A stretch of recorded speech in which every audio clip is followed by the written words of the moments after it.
नमस्कार। आज हम लोग इकोनॉमिक्स का जैक इंटरमीडिएट परीक्षा 2023 के क्वेश्चंस को सॉल्व करेंगे। फर्स्ट क्वेश्चन है, अर्थव्यवस्था की किस समस्या का संबंध उत्पादन की तकनीक के चयन से है? Which problem of the economy is related to the choice of technology of production?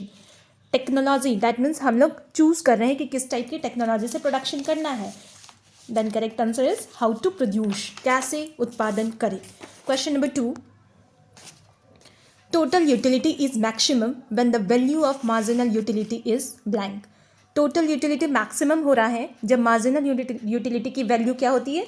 Zero. हम लोगों ने इसको ग्राफ के थ्रू भी देखा था कि जब मार्जिनल यूटिलिटी ज़ीरो होता है तो टोटल यूटिलिटी मैक्सिमम होता है। Next is question number 3, generally an indifference curve is. एक इंडिफरेंस कर्व, एक उदासीनता वक्र कैसा होता है? हमेशा कॉन्वेक्स टू द ऑरिजिन, मूल बिंदु की ओर उत्तल होता है। नेक्स्ट क्वेश्चन नंबर 4, सामान्यतः एक मांग वक्र की ढाल होती है। Generally the slope of A demand curve is negative. Demand curve हमेशा नेगेटिव होता है क्योंकि हम लोगों ने पढ़ा है लॉ ऑफ डिमांड, जैसे जैसे प्राइस डिक्रीज होती है वैसे वैसे किसी भी प्रोडक्ट की डिमांड इंक्रीज होती है। तो इस तरह से जो अपोजिट रिलेशनशिप का कर्व बनता है वो हमेशा नेगेटिव स्लोप का बनता है। नेक्स्ट इज क्वेश्चन नंबर 5, एक सरल रेखा मांग वक्र के मध्य बिंदु पर मांग की कीमत लोच क्या होगी? एक सरल रेखा के रूप में मांग वक्र बनेगा तो इलास्टिसिटी ऑफ डिमांड, मांग की कीमत लोच क्या होगी? That is 1। एक सिंपल लाइन बनेगा, अगर price elasticity of demand mid point में होगा एक स्ट्रेट लाइन के तो मांग की लोच 1 होगी, और जब वो मिड पॉइंट से ऊपर जाएगा तो 1 से अधिक, मिड पॉइंट से नीचे जाएगा तो 1 से कम। नेक्स्ट इज क्वेश्चन नंबर 6, निम्न में से किस वक्र का आकार उल्टा यू आकार का होता है? Which of the following curve is inverted U shaped? उल्टा यू आकार का शेप हमेशा औसत उत्पाद वक्र का होता है। नेक्स्ट इज क्वेश्चन नंबर 7, उत्पादन फलन Q is equal to AL alpha K beta में पैमाने का प्रतिफल की माप है। Measurement of returns to scale in production function Q is equal to AL alpha K beta is multiply के फॉर्म में है तो हम लोग अल्फा और बीटा को प्लस करेंगे। Then correct option is A, alpha plus beta.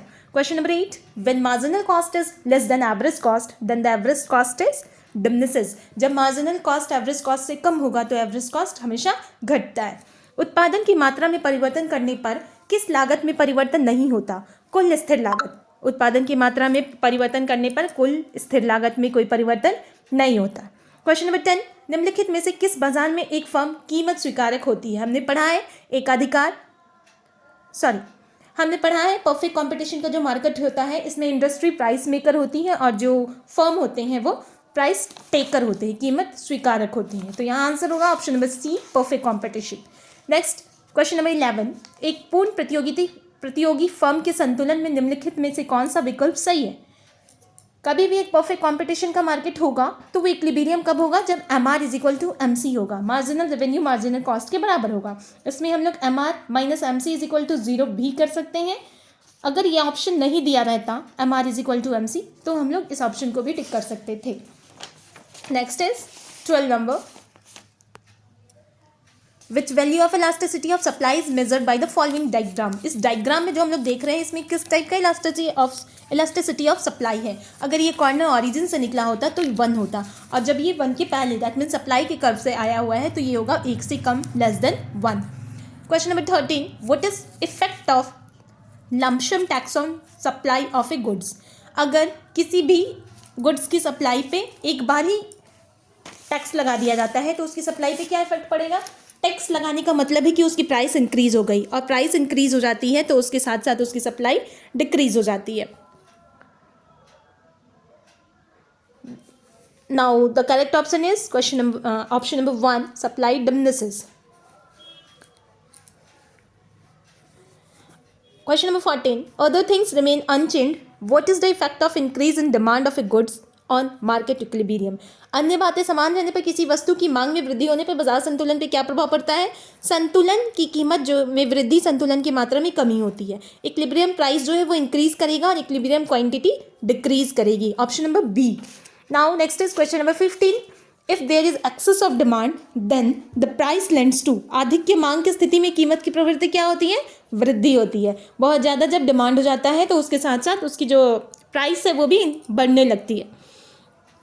अधिक की पूर्ति की स्थिति कब होगी, मतलब हमारा जो सप्लाई है वो एक्सेस होना चाहिए जब हमारा डिमांड कम होगा। तो इसको हम लोग कैसे दिखा सकते हैं, D is less than S या S is greater than D, जो हमारा ऑप्शन नंबर B शो कर रहा है। Question number 17, other things remains constant, what is the effect of decrease in supply of a goods on a market equilibrium? अन्य बातें समान रहने पर किसी वस्तु की पूर्ति में कमी होने पर बाजार संतुलन पे क्या प्रभाव पड़ता है। ऑप्शन नंबर बी करेक्ट है यहाँ पे। Equilibrium price will increase and equilibrium quantity will decrease, संतुलन कीमत में वृद्धि होगी और संतुलन मात्रा में कमी हो जाएगी। Question number 18, what is the price elasticity of demand for a goods at a production level of a maximum total revenue in monopoly? एक अधिकार में अधिकतम कुल आगम के उत्पादन स्तर पर वस्तु की मांग की कीमत लॉस कितनी होती है। Correct option is option number B 1। Question number 19, how many sellers are there in duopoly? द्वाधिकार में विक्रेताओं की संख्या कितनी होती है। द्वाधिकार डिओपॉली है तो 2 होगी। क्वेश्चन नंबर 20, निम्न में से किस बाजार में विभेदीकृत वस्तुओं का उत्पादन होता है। In which of the following market differentiated goods are produced. Monopolistic competition, monopoly में तो एक ही सिंगल सेलर होता है, परफेक्ट कॉम्पिटिशन में होमोजीनियस गुड्स होता है, तो यहाँ डिफरेंशिएटेड गुड्स का प्रोडक्शन होता है मोनोपोलिस्टिक कॉम्पिटिशन मार्केट में, एकाधिकृत प्रतियोगिता बाजार में। Question number 21, Who is the writer of the book General Theory of Employment, Interest and Money? The General Theory of Employment, Interest and Money book कौन लिखा है, J.M. Kins। Option number C is correct, J.M. Kins। Question number 22, GDP और NDP में क्या संबंध है। What is relationship between GDP and NDP? GDP हमारा है ग्रॉस डोमेस्टिक प्रोडक्ट और NDP है नेशनल डोमेस्टिक प्रोडक्ट। तो जब हम लोग ग्रॉस डोमेस्टिक प्रोडक्ट निकालते हैं तो उसके लिए हमें नेशनल डोमेस्टिक प्रोडक्ट में डेप्रिसिएशन को जोड़ना पड़ता है। Now option number C is correct. Question number 23, wheat is an intermediate goods in manufacturing of which of the following goods? कौन सी चीज़ों को बनाने में व्हीट जो हमारा मध्यवर्ती वस्तु बनेगा। चपाती, biscuits, breads, all of these, सभी चीज़ें तो व्हीट से बनती हैं, इसलिए यहाँ करेक्ट आंसर होगा option number D, all of these. Question number 24, which of the following item is not included in the calculation of GDP in a year? किसी भी ईयर में जीडीपी के कैलकुलेशन करने में इनमें से कौन सी चीज़ को शामिल नहीं किया जाता है। Value of a new car शामिल करेंगे, tuition fee of a teacher include करेंगे। नेक्स्ट है selling price of a used car, that means ये selling price second hand product को सेल करने का काम हो रहा है, तो यहाँ पे हम लोग इसको इंक्लूड नहीं करेंगे। करेक्ट ऑप्शन हो गया हमारा option number B. Question number 25, GDP can be calculated by which of the following method? किस विधि से जीडीपी की गणना की लागत की जा सकती है। दैट मीन्स राष्ट्रीय आय की गणना की विधियाँ, जीडीपी हमारा राष्ट्रीय आय माना गया है। ऑप्शन नंबर ए है मेथड ऑफ वैल्यू एडिशन, मूल्य वृद्धि विधि होती है। इनकम मेथड, आय विधि भी होती है। व्यय विधि, एक्सपेंडिचर मेथड भी होती है। तो हमारा करेक्ट ऑप्शन हो जाएगा ऑप्शन नंबर डी, इनमें से सभी, all of these। Question number 26, in the demonetization done in 2016, which demonetization of currencies was taken out of circulation? 2016 में जो विमुद्रीकरण हुआ, नोट बदली जिसको हम लोग कह सकते हैं, वो हुआ, तो उसमें कौन से नोट को बाहर किया गया, किस नोट को बंद किया गया? तो हम लोग जानते हैं 500 रुपये और 1000 रुपये के नोट को बंद किया गया। ऑप्शन नंबर सी हमारा करेक्ट होगा। Which of the following is not an a function of central bank? इनमें से कौन एक केंद्रीय बैंक का कार्य नहीं है? मुद्रा निर्गमन, नोट इशूइंग तो है ही, शाख नियंत्रण, क्रेडिट कंट्रोल भी है, एक्सेप्टिंग डिपॉजिट विद पब्लिक, जनता से जमा स्वीकार करना केंद्रीय बैंक का कार्य नहीं है। केंद्रीय बैंक कभी जनता के लिए जमा स्वीकार करने का काम नहीं करती, सरकार का बैंक ये भी है। तो ऑप्शन नंबर सी हमारा करेक्ट होगा। 28, the central bank of India is, Bharat का केंद्रीय बैंक है भारतीय reserve bank, reserve bank of India. Question number 29, which of the following is most liquid money? निम्नलिखित में सबसे तरल मुद्रा क्या है? Option number 1 M1, option number A correct है। Question number 30, the induced consumption in the consumption function C is equal to A plus BY is, उपभोग फलन है C is equal to A plus BY में प्रेरित उपभोग क्या है? प्रेरित उपभोग हमारा होगा BY, option number D is correct है।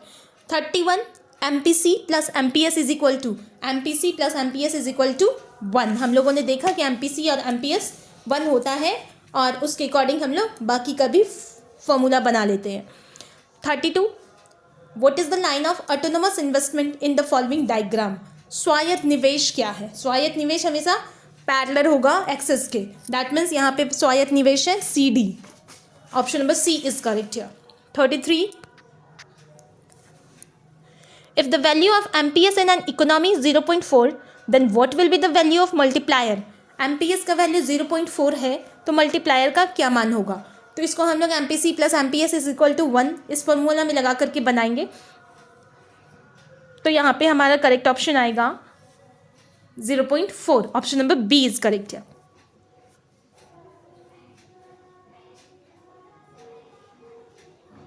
नेक्स्ट है question number 34.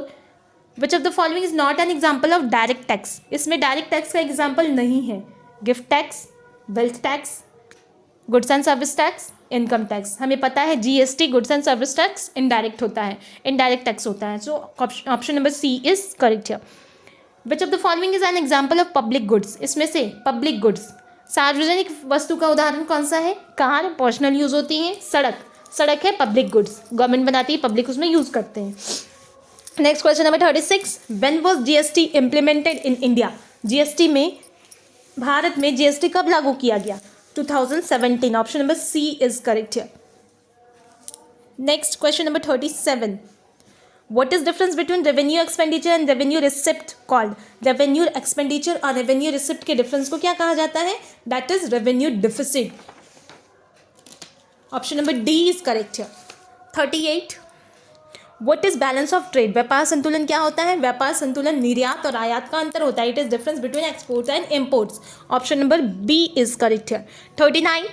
If an Indian buys Chinese mobile company, where will this transaction be entered in India balance of payment? यदि कोई भारतीय किसी चीनी मोबाइल कंपनी को खरीद लेता है तो इस लेन देन को भारत के भुगतान संतुलन में कहाँ दर्ज किया जाएगा? इस लेन देन को भारत के भुगतान संतुलन के पूंजी खाते में दर्ज किया जाएगा, पूंजी खाते के डेबिट मद में, in debit of capital account. Option number C is correct here. Now that is the last question, question number 40. Which of the following item is a components of current account of a balance of payment? कौन सा मत भुगतान संतुलन के चालू खाते का घटक है? That is exports of goods, वस्तुओं का निर्माण. तो इस वीडियो में हमने देखा ऑब्जेक्टिव क्वेश्चंस मॉडल सेट के. अब नेक्स्ट वीडियो में हम लोग सारे सब्जेक्टिव क्वेश्चन सॉल्व करेंगे इकोनॉमिक्स मॉडल सेट 2023 के. Thank you.